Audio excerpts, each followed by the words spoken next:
नमस्कार मित्रों, जय अम्बे ज्योतिष केंद्र में आप सबका हार्दिक स्वागत है।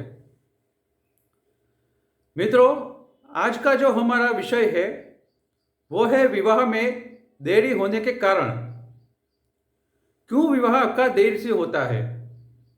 कई बार ऐसा होता है कि भी रिश्ता पक्का होते हुए भी टूट जाता है, बात आगे तक नहीं बढ़ पाती है, कुंडली भी मिलान होता है, बहुत सारी चीजें होती है जो पॉजिटिव होती है, लेकिन अचानक से कुछ ऐसी बात आ जाती है जहां पर बात आगे नहीं बढ़ पाती है। तो क्या कारण है? कहीं आपकी कुंडली में देरी से विवाह होने का योग तो नहीं है? तो आज हम कुछ ऐसे प्रमुख योगों के बारे में बताएंगे जिससे आप अपनी कुंडली में खुद ही चेक कर सकते हैं कि आपका विवाह देरी से होगा या जल्दी होगा। तो वीडियो शुरू करने से पहले आपको मैं बताना चाहता हूं, आप इसे अंत तक जरूर देखिएगा। और अगर जो भी यूजर इस चैनल पर नए हैं, जो भी हमारा वीडियो ये पहली बार देख रहे हैं, इससे एक निवेदन है कि आप ये वीडियो हमारे जो चैनल है इसे सब्सक्राइब जरूर कर लीजिएगा और बाजू में दिए गए बेल आइकन को आप ऑन कर लीजिएगा ताकि हमारी जो नेक्स्ट वीडियो है वो आपको सबसे पहले मिल जाए।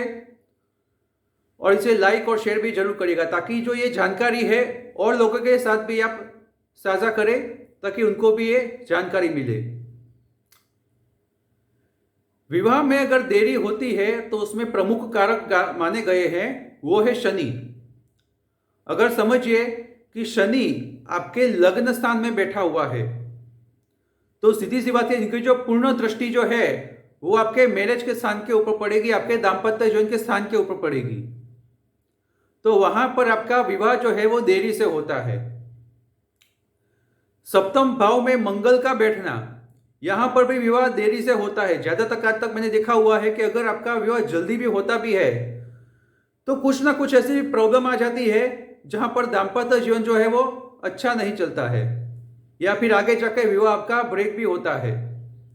तो सप्तम भाव में मंगल का बैठना, लेकिन मंगल दोष होना ये एक अलग बात है। आपको मैं यहां पर मैं बताना चाहता हूं, यहां पर मैं केवल विवाह में देरी होने के योग बता रहा हूं। मंगल दोष होना ये एक अलग बात है। केवल सप्तम भाव में मंगल का बैठ जाना यही मंगल दोष नहीं है। इसके लिए मैं एक अलग से वीडियो बनाऊंगा, आप इसे जरूर देखिएगा।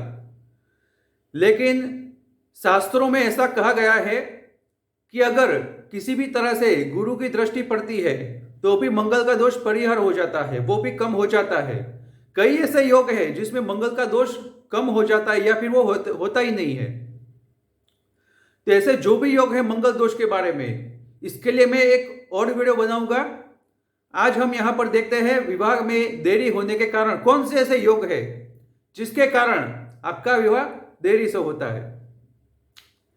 पहले तो मैंने बताया शनि का कि शनि यहां पर प्रथम स्थान में बैठे हुए हैं, लग्न स्थान में बैठे हुए हैं, तो उसकी पूर्ण दृष्टि आपके विवाह के स्थान के ऊपर पड़ी हुई है।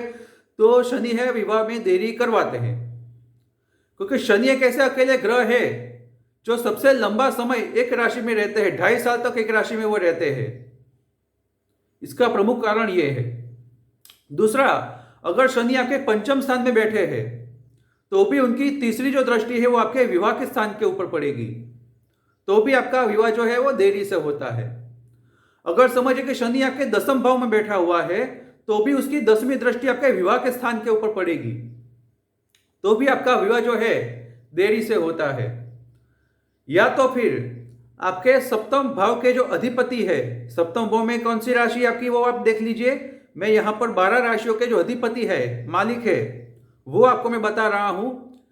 जैसे कि सप्तम भाव में अगर मेष राशि होती है या फिर वृश्चिक राशि होती है, जहां पर 1 और 8 नंबर लिखे हैं, तो उसके अधिपति देवता मंगल बनते हैं।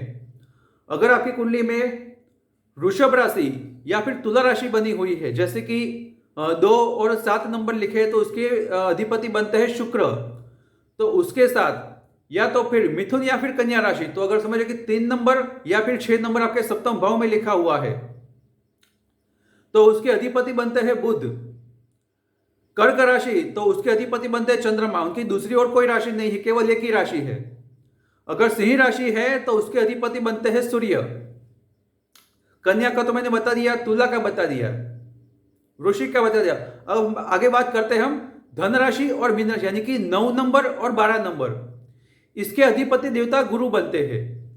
और आगे लास्ट में है 10 नंबर और 11 नंबर, ये कहते हैं मकर राशि और कुंभ राशि, इसके अधिपति देवता शनि बनते हैं। शनि अगर खुद है यहां पर तो कोई देखने की आवश्यकता नहीं है। अगर ये सब ग्रहों के साथ अगर शनि की किसी भी तरह से युति बनती है, जैसे शनि यहां पर बुध के साथ बैठा हुआ है एक ही राशि में, तो ये युति कही जाएगी। तो भी आपके विवाह में देरी होने के चांसेस ज्यादा बन जाते हैं। दूसरे ग्रहों की परिस्थिति भी हमें देखनी पड़ती है, दशा अंतर्दशा, बहुत सारी चीजों का हमें अध्ययन करना पड़ता है।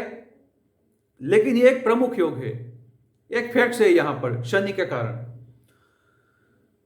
अगर कहीं भी आपका जो सप्तम भाव का जो अधिपति है, मालिक है, वो भी अगर पाप कर्तरी दोष में आ जाता है, पाप कर्तरी यानी कि समझिए फॉर एग्जांपल कि आपके सप्तम भाव के अधिपति लॉर्ड गुरु बनते हैं, अगर वो मेष राशि में 5 डिग्री के अंदर है, ध्यान से सुनिएगा मेरी बात को, मेष राशि में 5 डिग्री के है और उनके आसपास में अगल बगल में अगर समझिए कि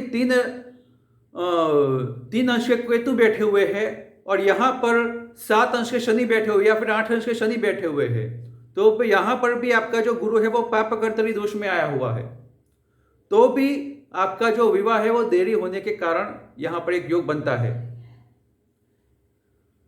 दूसरी बात, पाप कर्तरी दोष यानी कि समझिए अगर उनके एक ही राशि में प्लैनेट नहीं है, लेकिन अगर आपका गुरु समझिए कि मेष राशि में बैठा हुआ है, लेकिन मीन राशि और वृषभ राशि में अगर अशुभ प्लैनेट बैठे हैं, तब भी आपका जो गुरु है वो पाप कर्तरी दोष में आया, तो भी यहां पर विवाह में देरी होती, या फिर दाम्पत्य जीवन में जो एक हैप्पीनेस होनी चाहिए वो नहीं बनती, किसी ना किसी रूप से कोई ना कोई बाधा, कोई परेशानी आती रहती है।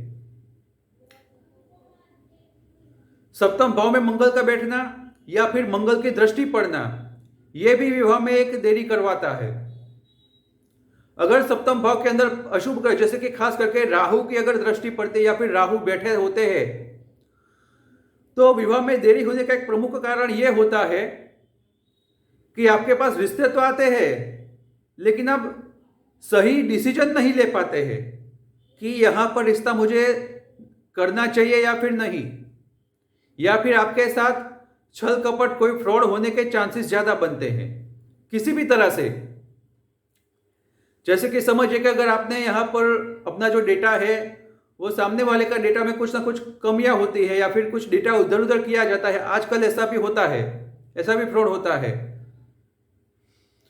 तो पहले आप अपनी कुंडली में देखिए कहीं ऐसी परिस्थितियां तो नहीं है। अगर ये परिस्थिति है तो भी आपका विवाह भले आप जल्दी में चाहे कितने भी प्रयत्न करें, लेकिन विवाह में देरी होती है। खास करके 28 की उम्र के बाद या फिर 30 साल की उम्र के बाद विवाह होने के चांसेस ज्यादा बनते हैं। तो मित्रों, आज का हमारा जो वीडियो है ये आपको कैसा लगा, आप इसे लाइक और शेयर भी जरूर करिए और साथ में कमेंट बॉक्स में लिखकर आप अपनी जो राय है वो हमें दे सकते हैं। और वीडियो आप अगर पहली बार देख रहे हैं तो हमारी जो चैनल है इसे आप सब्सक्राइब जरूर कर लीजिए और बाजू में दिए गए बेल आइकन को आप ऑन कर लीजिए ताकि हमारी जो नेक्स्ट वीडियो है वो आपको सबसे पहले मिल जाए। तो मिलता है मित्रों हमारे एक और वीडियो के बारे में, नए वीडियो में। तब तक जय अम्बे।